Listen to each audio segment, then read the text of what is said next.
Magandang araw po sa ating mga kaperlas, sa ating mga mamamayang Pilipino, sa ating mahal na FW sa buong mundo. Maraming salamat po sa inyo sa inyong pag-subscribe at paniniwala po sa ating channel. Ngayon po ay umabot na tayo ng 32,400 subscribers. Maraming salamat po sa inyong lahat. At dahil sa inyo po, yung channel natin ay nagpapatuloy pa rin na sumusuporta lalong-lalo na sa ating bansa at sa ating mahal na Pangulo na former President Tatay Digong at kay Inday Sara at sa mga lahat na officialis natin na talagang yung totoo na nagserbisyo sa ating bansa. Maraming salamat po sa inyo lahat. So ngayon po, pag-usapan natin itong sino ba talaga ngayon ang nagsasabi ng totoo, di ba? Sa situation natin ngayon, nakikita na natin dito ngayon sa yung manifestation sa nangyayari ngayon. Sa lahat ng mga sinasabi ni Inday Sara ay mas klaro ng lumiliwanag yung katotohanan, di ba? So hindi dahil si Inday Sara ay bumili or nagbigay ng pera, but kusa talagang lumabas yung katotohanan, di ba? Hindi katulad sa mga kongresista na grabe effort, podo. Ilan yung mga kongresista na pumirma para mapatalsik si Inday Sara. So ang dami nila, pinagkaisahan nila yung isang babae na pinakamamahal natin na Inday Sara. At hanggang ngayon, hindi pa rin nila napatalsik. So yun yung malaking una na ebidensya na kung sino talaga yung nagsasabi ng totoo. So ngayon, ang tanong, saan na ba ngayon si Saldico at si Martin Romualdez? Saan na sila ngayon? Diba? Wala na sila ngayon dyan. Tanggal na din, nag-alisa na sila. So kahit dyan pa lang, makikita na natin na sino talaga yung nagsasabi ng totoo. Diba, noon pa man, sinabi na ni Inday na dalawang tao lang ang nagdidesisyon sa paggawa ng budget ng ating bansa. At ngayon lang, nalalaman natin yung kabulastugan sa flood control, mga ghost project na wala talagang kabuluhan. They're just doing foolishness. Ginagago nila ang mga tao na para makapagnakaw lang ng pera. At dito ngayon, dito natin mas lalong nakikita at naintindihan kung bakit ginawa nila ito ni Inday Sara. Kung bakit gusto nilang ipatalsik si Inday Sara. Kung titingnan ho natin, yung mabigat lang nila na accusation lang yan ha, yung confidential fund, di ba? Yung walang, kasi yun lang yung nakikita nilang pwede nilang magamit para mapatalsik si Inday Sara. Aside from that, hindi na klaro. At nakikita din natin na mismo yung Supreme Court na, di ba, Supreme Court na yan. Yun na ang nagsasabi na walang kabuluhan yung ginawa ng House of Representatives, yung gusto nilang pagpapatalsik ni Inday Sara. Di ba? Kasi lumabag nga sila sa batas. Pero ngayon, ginawa pa nilang mali yung question pa nila yung desisyon ng Supreme Court, di ba? So kung makikita natin dito gaano nila tinitwist yung storya. 'Di ba anong sinasabi ninda, yung ang mahirap kasi dito, one against how many yan silang kongresista sila ito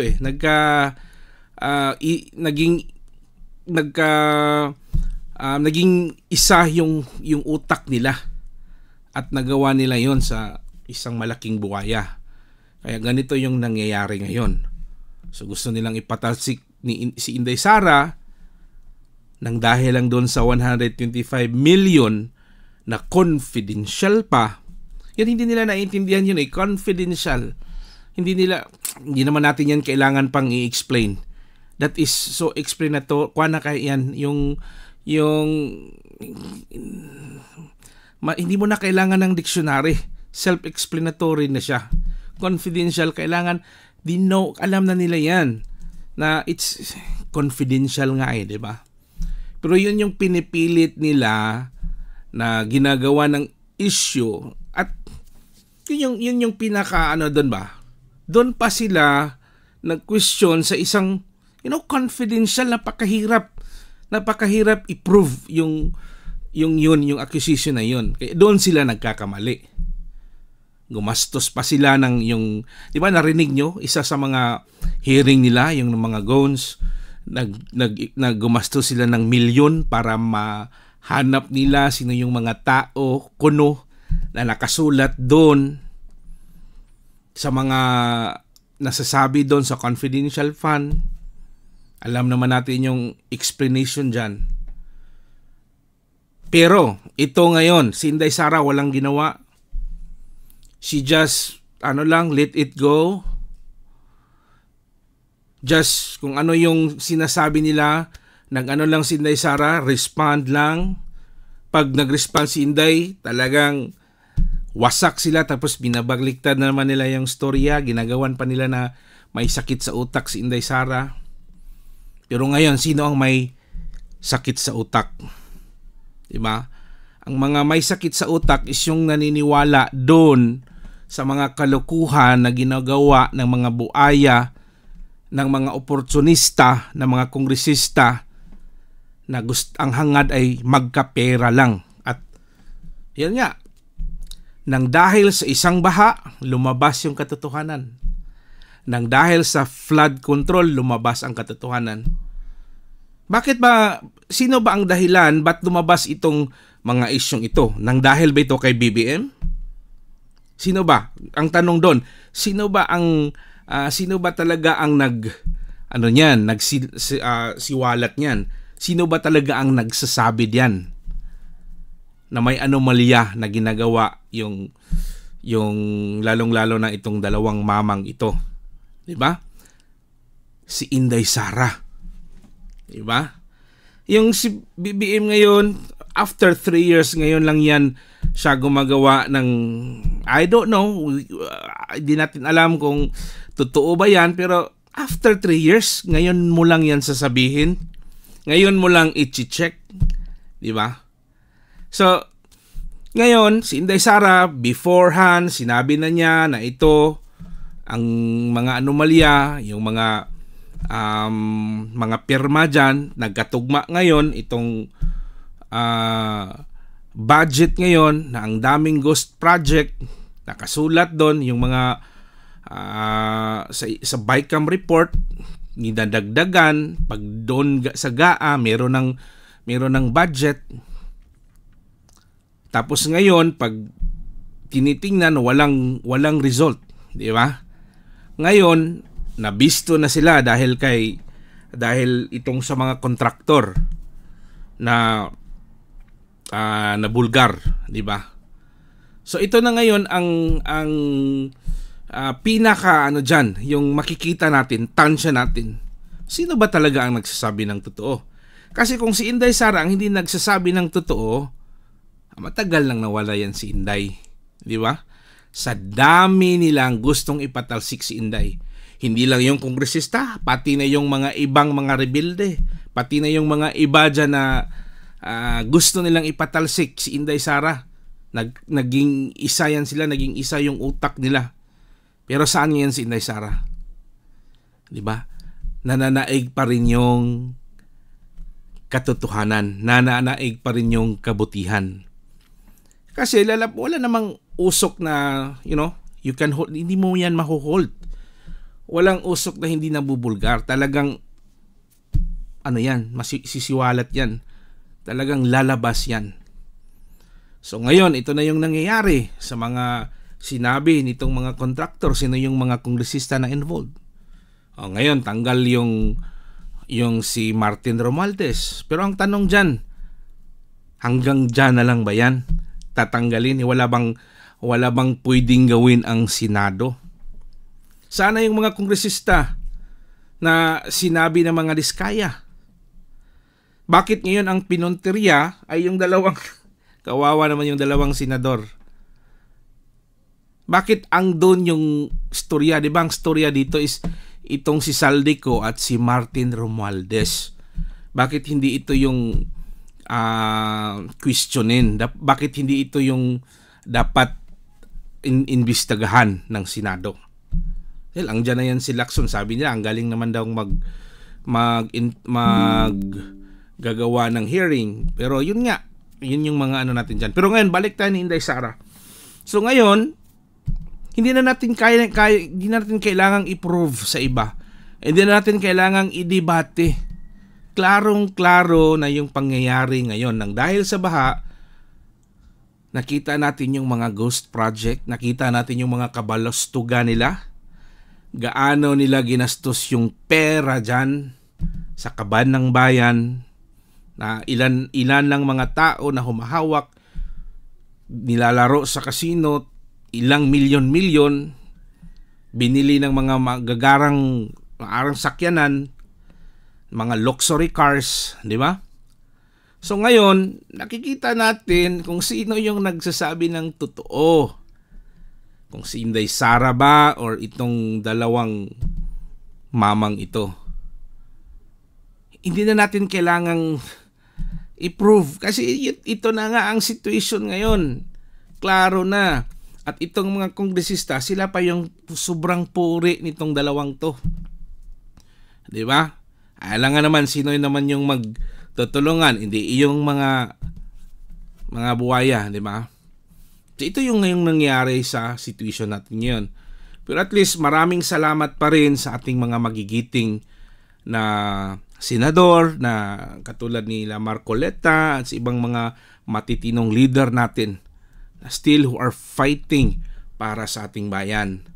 At ito na nga ngayon, mas lalong pinapatibay. Kasi nung mga previous months, yung mga previous na pangyayari sa ating bansa ay medyo tinitira si Inday Sara. Yun yung mahirap kasi nag-iisa lang siya nga.